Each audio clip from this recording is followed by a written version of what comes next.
Hello guys, আসসালামু আলাইকুম। কি অবস্থা সবার? আশা করি সবাই ভালো আছেন। আলহামদুলিল্লাহ, আপনাদের দয়ায় আমি সৈকত অনেক ভালো আছি। ফাইনালি অবশেষে নিয়ে আসলাম ব্লক নাম্বার 10 সেকেন্ড পার্ট। আর এই সেকেন্ড পার্টটা হতে যাচ্ছে অনেক ইন্টারেস্টিং। সো ভিডিওটা দেখতে থাকুন আর এনজয় করুন। তো ফাইনালি অনেক জার্নি আর হাঁটাহাঁটি শেষ করে আমরা চলে আসছি মারটাকা মাঠের এরিয়াতে। আর এইখানে প্রবেশ করতেই তো মনে হচ্ছে এত জার্নি, এত হাঁটাহাঁটি, এত কষ্ট সবকিছুই যেন সার্থক। তো কথা না বাড়িয়ে চলেন সামনের দিকে যাওয়া যাক।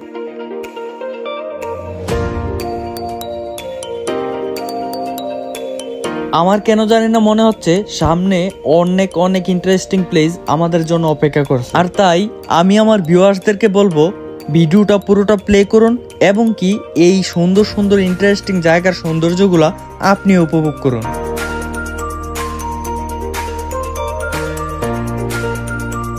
একটু সামনে আসতেই চোখে পড়লো অনেক সুন্দর ডিজাইন করা একটা মিরর। আর এত সুন্দর একটা মিরর দেখে আমি একটু পার্ট নিয়ে নিই। আর আইফোন ইউজারদের কাছে মিরর মানে ভাব নেওয়ার একটা অংশ। সরি, এই কথাটা আমি আমাকেই বললাম, দয়া করে কেউ পার্সোনালি মাইন্ড করবেন না।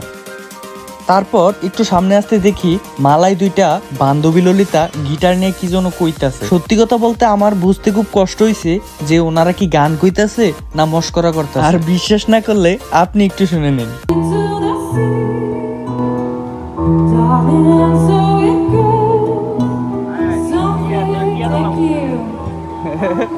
তারপরে বান্ধবী ললিতার এই বিরহের গান শুইনা আমার ঘুম চলে আসতেছে। তারপরে আমি তাড়াহুড়া করে সামনের দিকে চলে গেলাম, কারণ সামনে অনেক অনেক ইন্টারেস্টিং জায়গা আমাদের জন্য অপেক্ষা করছে। আর আজকে ঘুরতে আসাটা সার্থক যে কারণে, সেই কারণটা হচ্ছে আজকের ওয়েদারটা ছিল অনেক সুন্দর। আর এই সুন্দর আবহাওয়ার সাথে তালে তাল মিলিয়ে আমিও চেষ্টা করব মারদাকা মাঠের সকল সৌন্দর্য আপনাদের মাঝে তুলে ধরার জন্য।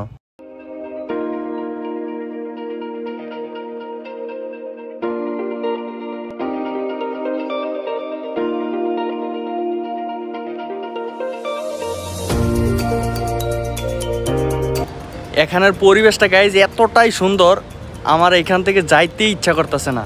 এত সুন্দর পরিবেশ, জাস্ট চোখ জুড়িয়ে যায় দেখলে। আমার ভিডিও করার মানে ভিডিও বন্ধ করতেই মন চাইতেছে না। এদিকে ফোনেও চার্জ নেই, আপনাদেরকেও পুরোটা দেখাতে হবে। Just awesome guys, awesome.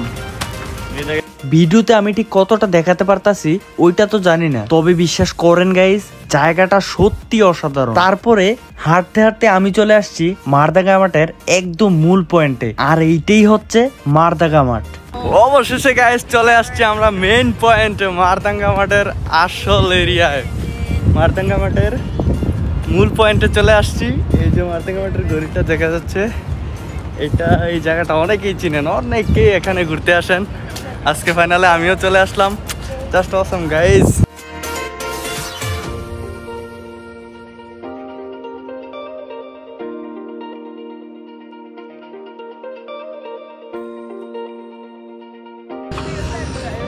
আর ওই যে মারদাঙ্গা মাঠের সবচেয়ে বড় ফ্ল্যাগটা, এটা হচ্ছে ক্লকটা। Just awesome guys. অনেক ফরেনার আসে এখানে ঘুরতে, তো আজকে ফাইনালে আমিও চলে আসলাম। এতদিন শুধু ভিডিওতে দেখতাম আর ভালো লাগতো, কবে যাব এখানে। আজকে ফাইনালি চলে আসলাম।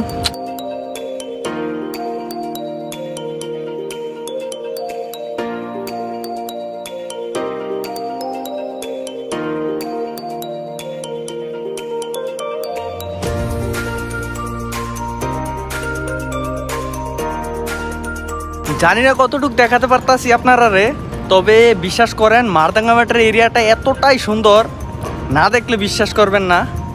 এখানে অনেক লোক ঘুরতে আসে প্রতিদিন। এখন তো দুপুর টাইম, তাই মানুষ একটু কম, তবে যখন বিকাল হয় বা সন্ধ্যার দিকে মানুষের সংখ্যাটা অনেক বেশি থাকে।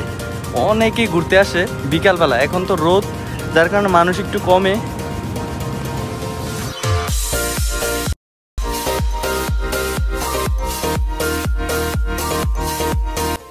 এই যে এটা হচ্ছে মারদাঙ্গা মাঠের মূল পয়েন্ট। এই যে বড় ক্লকটা, এটা অনেকেই দেখছেন ভিডিওতে। আজকে আমিও ফাইনালি চলে আসলাম। অনেক সুন্দর একটা এরিয়া, জাস্ট অসাম।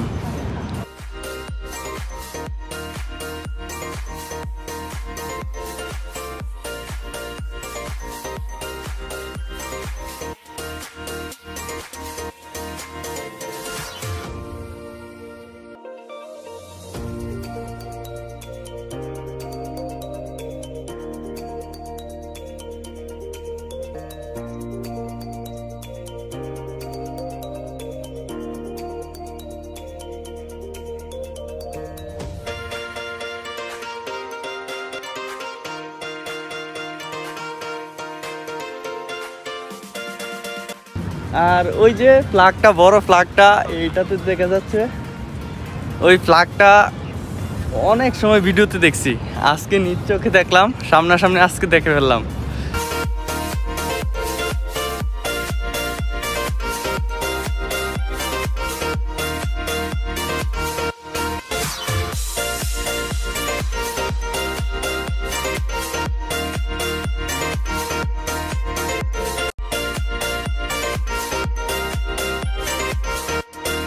তারপরে আমরা ওই যে বড় ফ্ল্যাগটা দেখা যাচ্ছে ওইটার নিচে যাওয়ার জন্য হাঁটা শুরু করলাম। তারপরে সামনে এসে চিত্রকলা আর প্লেসটা দেখে তো আমি পুরাই অবাক। সব থেকে বেশি অবাক হয়েছি লম্বা এই ফ্ল্যাগটা দেখে, কারণ এইটার উচ্চতা এতটাই বেশি ছিল বলার মতো না।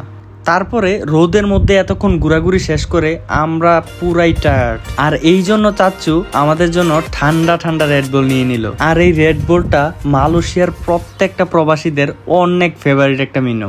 আর এই রোদের মধ্যে ঘোরাঘুরি করে যেই পরিমাণে তৃষ্ণার্ত ছিলাম আমরা, আমাদের রেডবুল খাওয়ার স্টাইলই বলে দিচ্ছি। আমি আপনাদেরকে বলেছিলাম আমার ইব্রাহিম চাচ্চু সবসময় আমাকে হাসিতে মাতিয়ে রাখে, আর এইটার প্রমাণ এখনই দেখতে পাবেন। আর আমি সরাসরি কিন্তু এটা দেখতে পাইনি, পরে ভিডিও এডিট করার সময় আমার চাচ্চুর এই দুষ্টামিটা আমি দেখতে পেলাম। তারপর আর কি দেখতে দেখতে আমার ভিডিও প্রায় শেষ পর্যায়ে। তো সবশেষে একটা কথাই বলতে চাই, এই ছোট অবস্থা যাদেরকে পাশে পাই তাদেরকে অনেক ভালোবাসি ভাই। তো আজকের ভিডিওটা এই পর্যন্তই, দেখা হবে কোনো এক নতুন ব্লগ নিয়ে। তো সবাই ভালো থাকবেন, সুস্থ থাকবেন, আল্লাহ হাফেজ।